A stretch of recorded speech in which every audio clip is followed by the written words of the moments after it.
القرآن يوحدنا لطريق الخير يوجهنا الله تعالى أنزله ورسول الله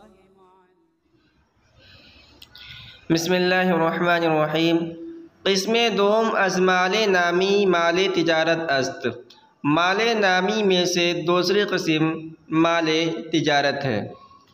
وجوب زکوٰۃ کے چند شرائط ہیں جن شرائط کے پائے جانے کے بعد زکوٰۃ مال کے اندر واجب کیا جاتا ہے۔ ان شرائط میں سے ایک اہم شرط ہے کہ یہ مال نامی ہو۔ صاحب کتاب نے بتلایا تھا کہ مال نامی کی 3 قسمیں ہیں، اور ان میں سے پہلی قسم یعنی نقود میں زکوٰۃ کے وجوب کی شکلوں کو بیان کر چکے ہیں۔ یہاں سے مال نامی کی دوسری قسم یعنی مال تجارت میں وجوب زکوٰۃ کی شکلیں بتا رہے ہیں۔ تو پہلا مسئلہ ہے ہر مال کے بنیت تجارت خریدا شود درآ زکوٰۃ واجب می شود۔ ہر وہ مال جس کو تجارت کے نیت سے خریدا ہو اس کے اندر زکوٰۃ واجب ہو جائے گا۔ مثال کے طور پر آدمی نے ایک زمین خریدی ہے، یا آدمی نے ایک گاڑی خریدا ہے یا چند گاڑی خریدے ہیں، اور اس نیت سے خریدا ہے کہ اس کو میں نفع کے ساتھ فروخت کر دوں گا، تو اب یہ اس مال کے اندر زکوٰۃ واجب ہو جائے گا۔ زکوٰۃ کیوں واجب ہوگا؟ اس لیے کہ مال نامی ہے،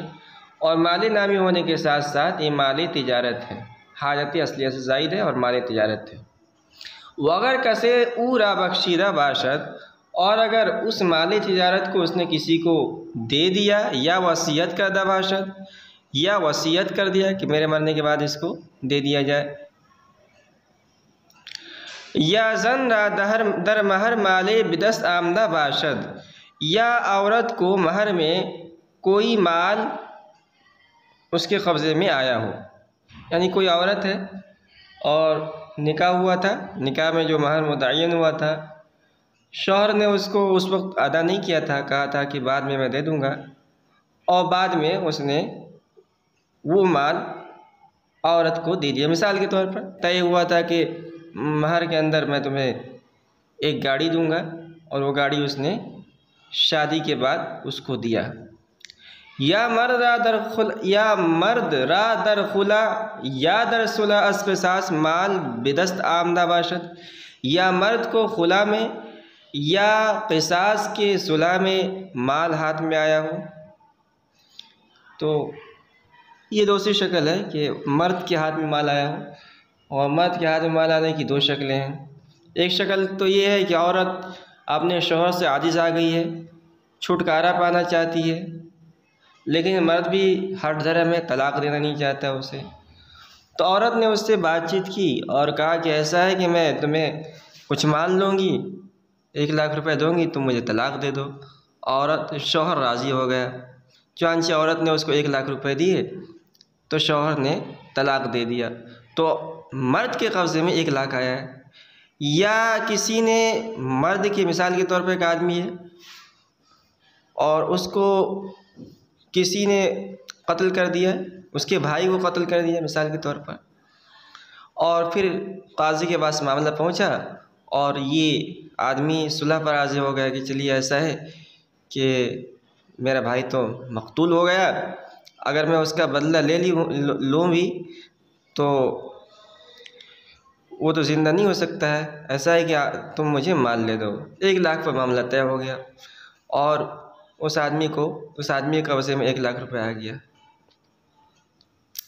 وقت مالک شدہ نیت تجارت کرد، اور جیسے ہی ان تینوں شکل کے اندر عورت کو مہر کے اندر مال پیش آیا،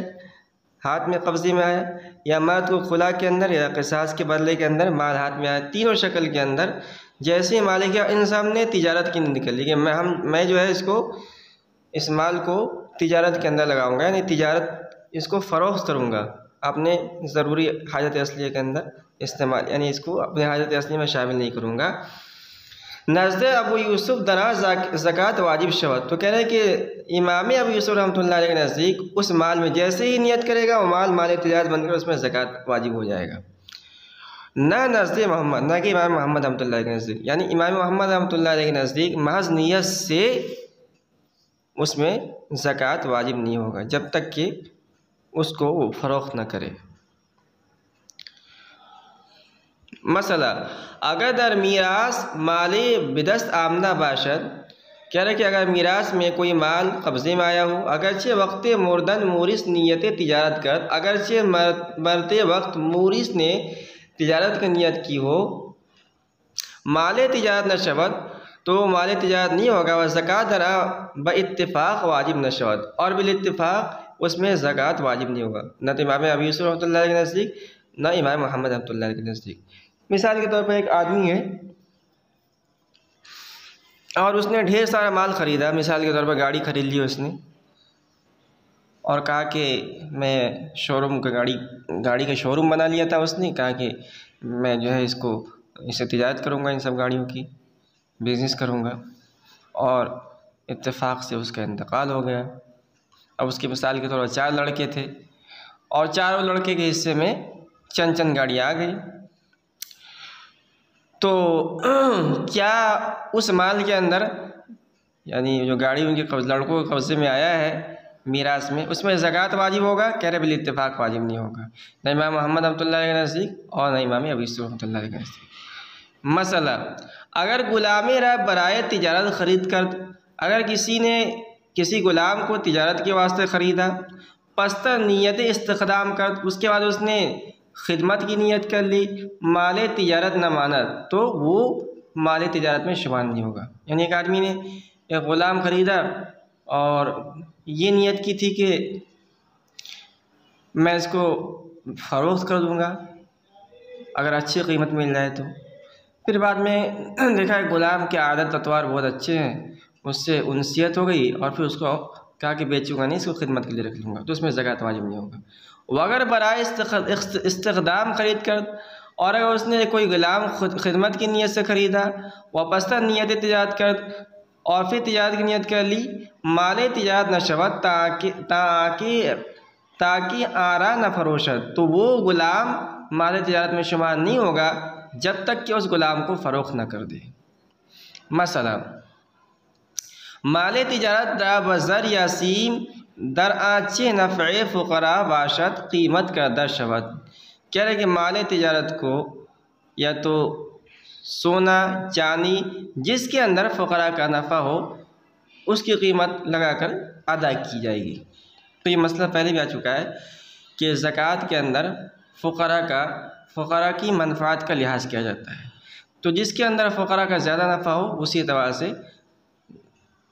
زکوٰۃ ادا کی جائے گی۔ پس اگر بمقدار انصاف یکی از ہر دو جنس رسد، کہ اگر مال تجارت ہے مثال کے طور پر، اگر ان میں سے ہر ایک کے نصاب کو پہنچ جائے، جیسے کہ پہلے زمانے کے اندر تھا کہ چاندی اور سونے کا نصاب دونوں برابر تھا، اگر پہلے زمانے کے اندر چاندی کا نصاب مثال کے طور پر 40,000 پہنچتا تھا تو سونے کا نصاب بھی 40,000 تک پہنچتا تھا، یعنی 7.5 تولہ سونا 52.5 تولہ چاندی کی قیمت بالکل برابر تھی۔ لیکن آج کے ہمارے زمانے میں سونے کی قیمت چاندی کے مقابلے میں 50 گنا بڑھ چکی ہے، تو اگر دونوں برابر ہو تو جس میں سے چاہے اس کا 40واں حصہ نکال کے دے دیں، اور اگر ان میں سے کوئی ایک پہنچے، مثال کے طور پر ہمارے زمانے کے اندر صرف چاندی کا نصاب